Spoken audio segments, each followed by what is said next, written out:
Assalamualaikum warahmatullahi wabarakatuh. Hai sobat horor, kali ini aku bakal bawain cerita dari Skerina 20 yang berjudul Introduksi Perdana Kami. Gak usah basa-basi lagi, langsung aja kita mulai. Introduksi Perdana Kami. Sebuah cerita dari Skerina 20 based on true story. Cerita ini terjadi di sebuah kos yang ada di salah satu kota di Jawa Timur. Bentuk bangunan kos ini seperti rumah yang cukup besar dan terdiri dari 2 lantai. Di dalamnya ada 21 kamar, parkir yang cukup luas, musola, dapur dan tempat cuci jemur di lantai 2. Yang aku tahu, kejadian ini kebanyakan dialami sama teman-temanku yang kamarnya di lantai 2. Karena kita sering ngumpul dan kadang bahas beginian, akhirnya pada cerita ke aku. So, aku pengen berbagi cerita ini juga ke kalian. Seperti biasa, sebelum mulai, mari kita baca bismillah dulu. Temanku yang pertama, sebut aja namanya Caca. Jadi temanku ini anaknya pakai kacamata. Dan tepat di depan kamar dia itu ada lampu. Nah, kalau si Caca ini tidur dan lampu depan kamar dia nggak dimatiin, dia bakal merasa agak silau dan itu sakit mata kata dia. Akhirnya kalau dia tidur, lampu depan kamar dan lampu kamar dia sendiri selalu dimatikan. Sampai akhirnya pada suatu hari, si Caca ini kebangun tengah malam dan dia merasa kalau di kamar dia ada sosok mirip perempuan. Sosok itu duduk di atasnya Caca dan seakan ingin mendekat. Caca menyimpulkan kalau ini bukan kejadian sleep paralysis karena pada saat itu dia dalam kondisi udah sadar dari tidurnya. Sejak kejadian itu, lampu kamar Caca nggak pernah dimatiin lagi tiap malamnya. Next, ke temen aku yang satunya. Kamar dia ini ada deket balkon lantai 2. Pas banget di sebelah tempat buat cuci dan jemur baju. Sebut aja nama dia Della. Waktu itu Della lagi tidur entah siang atau sore, aku lupa. Pas dia agak setengah sadar, dia melihat ada sosok mereka lagi merangkak dari arah pintu menuju ke arah kasur dia. Akhirnya si Della langsung bangun karena dia merasa takut. Dulu aku sempat punya kamar pas banget di sebelah kamar Della ini. Dan alhamdulillah aku gak pernah merasakan apa-apa saat itu. Si Della pun gak pernah cerita kejadian-kejadian yang berhubungan sama mereka ke aku. Ini adalah cerita pertama yang aku dapat dari Della. Dan sejauh yang aku tahu, si Della ini anaknya bukan penakut karena dia udah lama banget nempatin kamar deket balkon itu. Bahkan sebelum aku pindah ke kos ini. Next, ke temanku yang ketiga.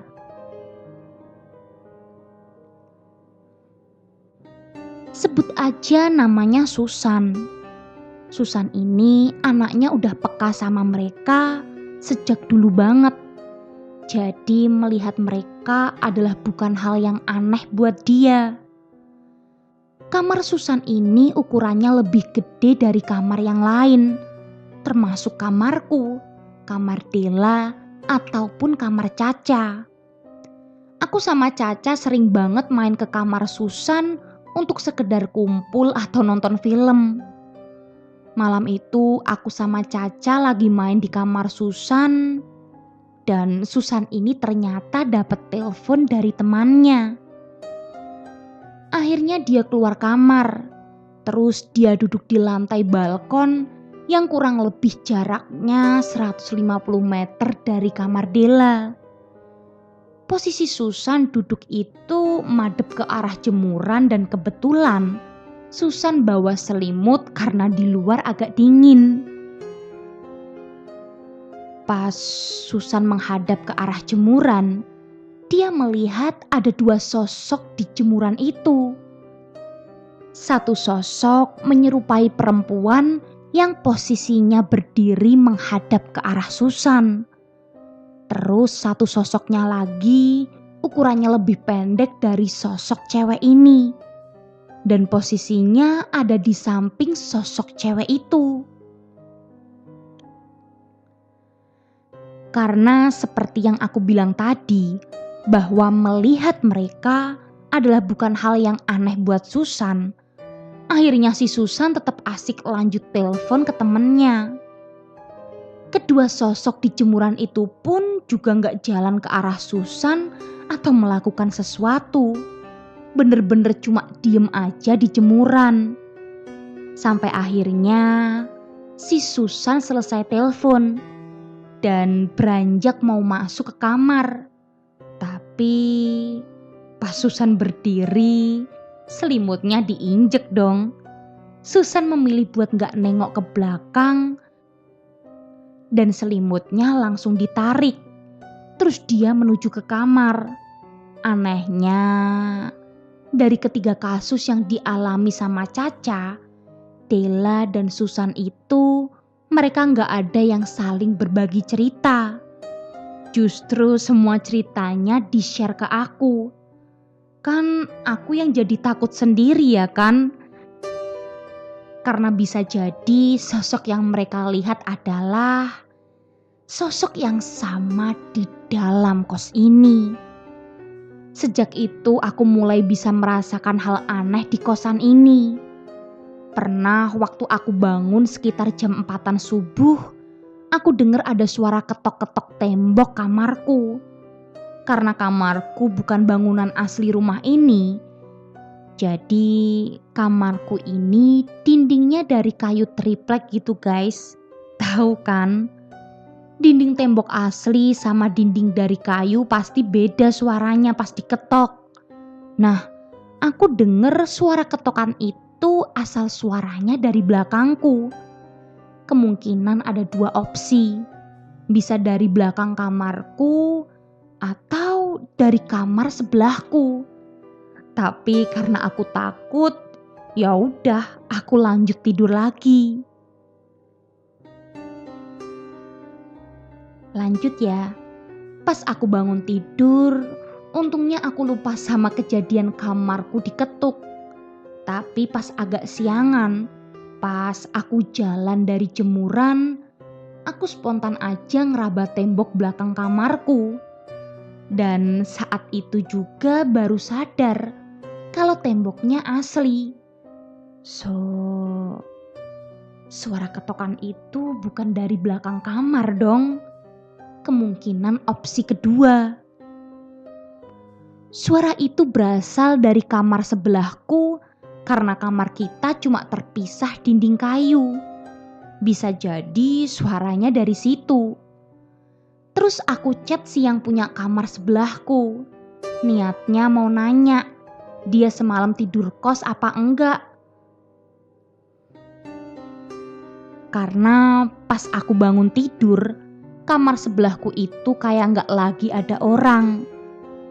Waktu si pemilik kamar itu udah bales chatku, ternyata dia sama sekali enggak ke kosan.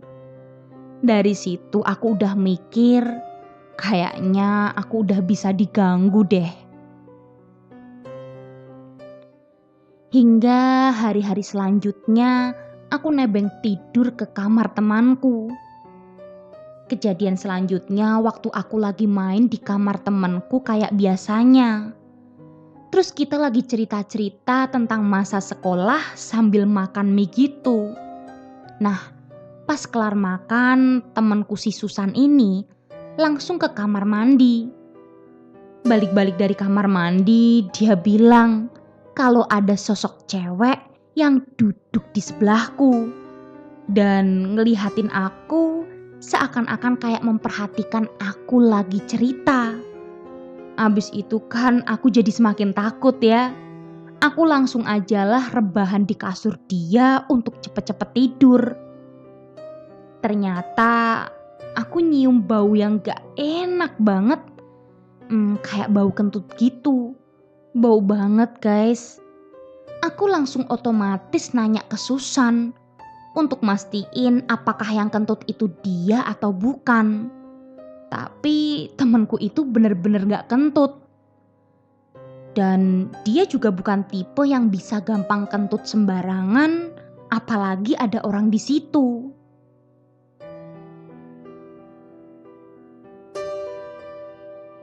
By the way, kalau kalian pernah nonton film The Doll yang pemerannya Sandy Aulia dan Denny Sumargo, nah itu persis kayak yang aku alamin. Baunya busuk kayak kentut gitu. Dan itu sampai 2 kali kecium loh. Tapi di hari dan tempat yang berbeda. Kalau menurut kalian, bau yang aku cium kira-kira apa ya? Atau mungkinkah pertanda sesuatu? Next, langsung ke kejadian selanjutnya. Pernah pas siang-siang si Susan ini tiduran di kamarku. Aku sebenarnya pengen tiduran juga karena capek abis ngerjain UTS. Tapi sayangnya kasurku gak muat buat berdua. Jadi aku memutuskan untuk sholat dulu. Nah, pas mau sholat, aku mencium bau kentut yang kedua kalinya. Padahal Susan gak kentut. Selesai sholat, aku langsung menutup pintu kamar, terus ke kamar Susan untuk tidur di sana. Aku bangun sekitar jam 3 sorean gitu. Si Susan udah bangun juga. Terus dia cerita kalau pas dia tidur di kamarku ada yang ngetokin kamarku juga. Dan arah sumber suaranya sama kayak yang pernah aku dengar. Terus tiba-tiba dia nanyain, apakah tadi pas Susan tidur aku sempat ke kamar. Aku kaget dong, soalnya aku bener-bener tidur di kamar Susan dan gak balik ke kamar sekalipun.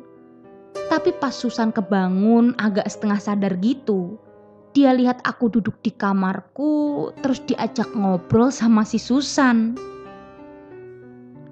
Serem gak kalau gitu? Kejadian lainnya. Ini terjadi selang 2-3 hari setelah kejadian yang baru aja aku alami sama Susan. Waktu itu aku lagi mau makan ke kamar Caca. Tapi untuk sampai ke kamar Caca, aku pasti ngelewatin kamar Susan dulu. Aku iseng ngintip Susan dari lubang kunci kamarnya. Ternyata dia lagi selimutan. Jadi aku gak bangunin dia karena aku pikir kayaknya dia lagi tidur atau mungkin gak enak badan. Nah, pas aku selesai makan dari kamar Caca, aku mau balik ke kamarku. Terus Susan bangun, keluar kamar dan nanyain ke aku. Apakah aku tadi manggil nama dia sambil ngintip dari lubang kunci? Aku langsung jawab, enggak dong. Karena aku lihat kondisi Susan lagi tidur. Jadi aku gak ganggu sama sekali. Meskipun itu kebiasaanku yang suka ketokin kamar dia atau manggilin dia dari luar. Tapi kali ini bukan aku yang manggil. Susan juga jadi merinding. Karena gak pernah sekalipun ada yang memanggil dia dengan nada yang lirih. Seperti yang baru saja Susan alami.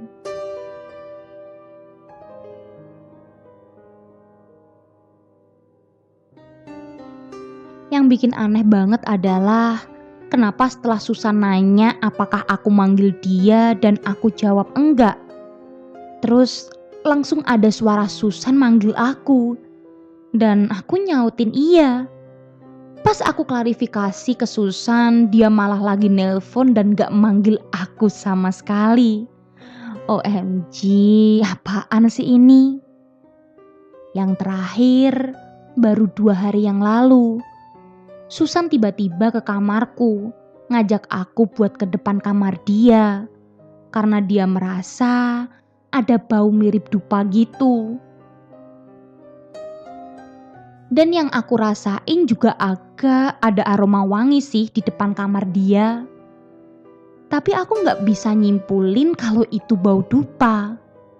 Seandainya kalau kos ini lagi rame anak kos, bau dupa itu hal yang biasa buat kita. Karena ada satu orang yang biasa bakar dupa. Kepercayaan agama dia. Tapi kali ini penghuni kos cuma 3 orang. Dan doi yang suka bakar dupa ini udah pulang ke kampung halamannya. Jadi menurut kami, ini emang agak aneh.